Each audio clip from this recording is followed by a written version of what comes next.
जय माता दी, जय श्री राम। देखिए, आप पूजा पाठ करते हैं, जब तक करते हैं उनके लिए हैं। जिनको पूजा पाठ करते बहुत दिन हो गए, जब तक करते हुए भी बहुत दिन हो गए, लेकिन वो यूँ सोचते हैं हमारे रास्ते जब भी नहीं खुल रही है, हमको कुछ मिल रही है। किसी को भगवान की प्यास होती है, किसी को पैसों की होती है, किसी को घर की होती है, किसी को किसी की होती है। लेकिन देखिए, कोई भी हमारे जो शरीर में चक्र होते हैं ना, हमारे चक्रों से सारे सिम्टम जुड़े होते हैं। ठीक है, जैसे आप का मूलाधार चक्र है ना, आपके मूलाधार चक्र में कुल देवी देवता के पितरों के बंधन लगे होते हैं। जैसे ही मूलाधार आपका जागृत होगा ना, तो आपका सब कुछ सेटल होता चला जाएगा। ठीक है ना। अब पहले अपने चक्रों पे काम करिए। आपको कुछ मंत्र नहीं आता, कुछ भी नहीं आता ना, तो सिर्फ ओम का जाप करिए। ओम का जाप करोगे ना, आप सिर्फ ओम का जाप करिए, लंबी सांसें भर भर कर ओम का जाप करिए, उससे आपके चक्र जागृत हो जाएंगे। और ओम का जाप ऐसे नहीं करना है अब पंचायत में बैठ कर ओम का जाप करने लगे, ऐसे नहीं होता। ओम का जाप करो ना तो सुबह उठ के, ठीक है, दोनों हाथ खोल के, और सुबह जल्दी ब्रह्म मुहूर्त में नहीं उठ सकते तो सबके उठने पहले से। अगर आपके घर में 7 बजे बंदे उठते हैं तो आप 6 बजे उठ जाइए। ठीक है ना। उन सबके उठने से पहले आप थोड़ी देर मेडिटेशन कर लीजिए, जो जाप जब तक करते हैं 5 मिनट 10 मिनट, उससे थोड़ा थोड़ा धीरे धीरे अपना टाइमिंग बढ़ा दीजिए। इससे क्या होगा, आपके जो चक्र है ना जल्दी जल्दी जागृत होंगे। क्योंकि कोई भी शक्ति है ना एकांत में आना पसंद करती है, ना कि भीड़ में। ठीक है, वो कि शक्तियों को कोई दिखावा करने की ज़रूरत नहीं होती कि हाँ हम भी हैं, वो लोग दिखावा नहीं करती हैं।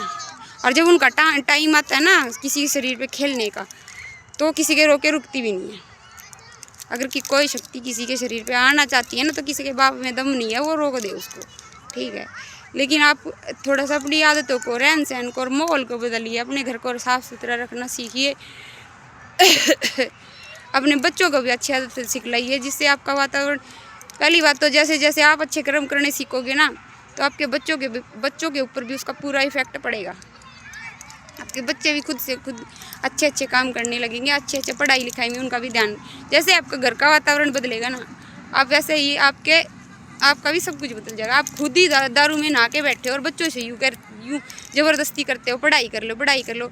जब घर का माहौल तो आप ही ने ख़राब कर रखा है, बच्चे कहाँ से पढ़ेंगे भाई। एक बात बताओ, किसी को शिक्षा देने से पहले खुद उसको करना चाहिए। अब बाप खुद तो शराब पीता और बेटे को बोल देता ना भाई तू मत पियो, कैसे ना पिए।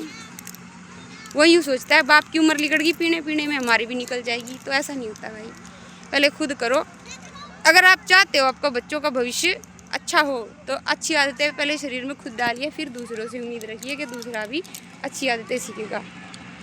अब खुद ज़िंदगी अपने बच्चों की तबाह कर देते हो, घर में कलेश करके, ये सब करके, फिर बच्चों से उम्मीद करते हो पढ़ाई करेंगे। जब आप घर में जूता फजीती करते रहोगे तो बच्चे कहाँ से पढ़ेंगे। आप जैसे ही कुल देवी देवता की पूजा करोगे ना, पाठ करोगे, पितरों की पूजा करोगे, तो वो खुद से ही आपके घर का माहौल भी सब कुछ ठीक कर देंगे। आप भी एक लोटा शिवलिंग को जल आप भी चढ़ाइए और अपने बच्चों को भी बोलिए। जैसे ही आप अपनी बुद्धि बदलोगे ना, वैसे ही सब कुछ बदल जाएगा। देखिए, बुद्धि का बंधन भी होता है, सब कुछ होता है तंत्र मंत्र से। लेकिन मैं एक बात हमेशा बोलती हूँ, अपनी बहुत सारी वीडियो में बोलती हूँ, देखिए जिंदा आदमी से खतरनाक कुछ नहीं होता। भूत प्रेत होते हैं, लेकिन वो जब असर करते हैं जब आप गंदी लतों में, गंदे इंसानों में बैठते हैं, बाकी नहीं। जय माता दी, जय श्री राम।